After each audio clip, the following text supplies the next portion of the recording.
नमस्कार, आप देख रहे हैं खबरी चौक। सरगुजा जिले में लगातार जंगली हाथियों का कहर बढ़ता जा रहा है।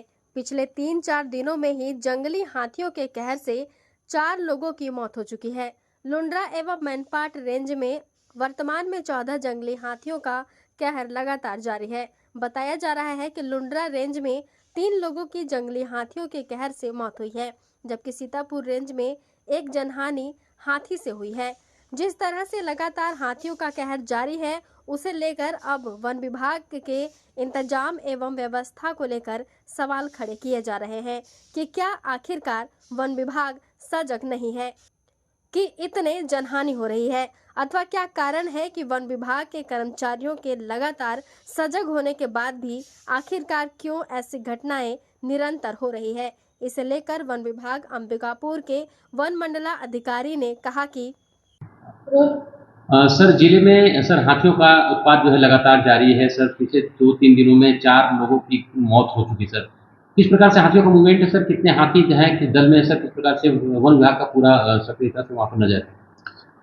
अभी हमारे वन मंडल में टोटल 14 एलिफेंट का मूवमेंट है। इसमें से जो 2 एलिफेंट है वो लुंड्रा रेंज में है और 12 एलिफेंट अभी मेन पार्ट में है। विगत 2 दिनों में 4 लोगों को जनहानि किया गया था। उसमें से 3 जनहानि लुंड्रा रेंज में किया गया था और 1 जनहानि सीतापुर रेंज में किया गया था। तो जो लुंड्रा रेंज में जो जनहानि जिस हाथी द्वारा किया गया था वो लोनर था और वो बलरामपुर की तरफ से आया था और अभी उसके ऊपर निगरानी रखे हुए हैं। उसके कोशिश ये है कि उसको जो किशुनपुर में जो हाथी था उससे मिलाया जाए। तो अभी दोनों हाथी लगभग पास में ही है, तो अगर दोनों मिल जाएंगे तो हो सकता है हाथी के व्यवहार में परिवर्तन आए और वो थोड़ी आक्रामकता उसकी कम हो जाए। इसी प्रकार से जो सीतापुर में जो जनहानि हुई थी देवगढ़ में, वहाँ पे भी यही इश्यू आ रहा था कि वो जो फीमेल एलिफेंट थी उसके साथ में उसका काफ भी था, तो अपने बच्चे को लेके बहुत प्रोटेक्टिव थी। इस चक्कर में सामने जो भी उसको आ रहा था वो थोड़ी आक्रामकता दिखा रही थी।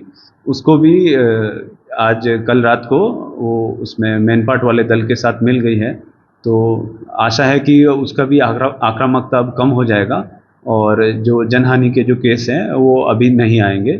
और साथ ही जो हमारा जो विभाग का मैदानी अमला है पूरा एलिफेंट का 24/7 निगरानी में लगा हुआ है, किसी प्रकार की जनहानि नहीं हो, ये हमारी प्राथमिकता है। और फील्ड लेवल पे भी लोगों को जागरूक किया जा रहा है। हमारा जो गज संकेत ऐप है उसमें भी लोगों को जोड़ा जा रहा है और हमारा जो मैदानी अमला है वो लोगों को लगातार व्हाट्सएप के माध्यम से, मुनादी के माध्यम से और जो भी माध्यम है उसके माध्यम से लोगों को सूचना दे रहे हैं ताकि किसी प्रकार की जनहानि नहीं हो। और जो फसल नुकसानी हुआ या घर का जो नुकसानी हो रहा है उसके लिए तत्काल प्रकरण बना रहे हैं और जो निर्धारित सीमा है उसमें लोगों को भुगतान कर रहे हैं। सर वजह क्या मानते हैं कि आखिर जनहानि क्यों हो रही है? आखिर आप जो है, क्योंकि हाथियों का मूवमेंट जो है अक्सर ठंड में ज़्यादातर देखने को मिलता है, लेकिन अभी इस प्रकार से घटनाएं जो हो रही है किस वजह से देखते हैं? नहीं, बारिश में भी जैसे जंगल में कई बार ज़्यादा झाड़ियाँ वगैरह हो जाती है, फूड रिसोर्स थोड़ा कम हो जाता है, तो इजी अवेलेबल जो फूड होता है जंगल के किनारे, जैसे लोग धान स्टोर करके रखते हैं या कटहल जैसे बाड़ी में लगा होता है वो पक जाता है, या घर में जैसे महुआ या हड़िया वगैरह रहता है उसकी गंध से भी हाथी आकर्षित होकर आता है। तो बारिश में इन सब चीज़ों को लेके जनहानि की संभावनाएं बढ़ जाती है। तो हमारा कोशिश ये है कि ऐसे जो अकेले घर हैं, जो कच्चे घर हैं, उनको चिन्हांकन कर रहे हैं और वहाँ लोगों को भी हम जागरूक कर रहे हैं।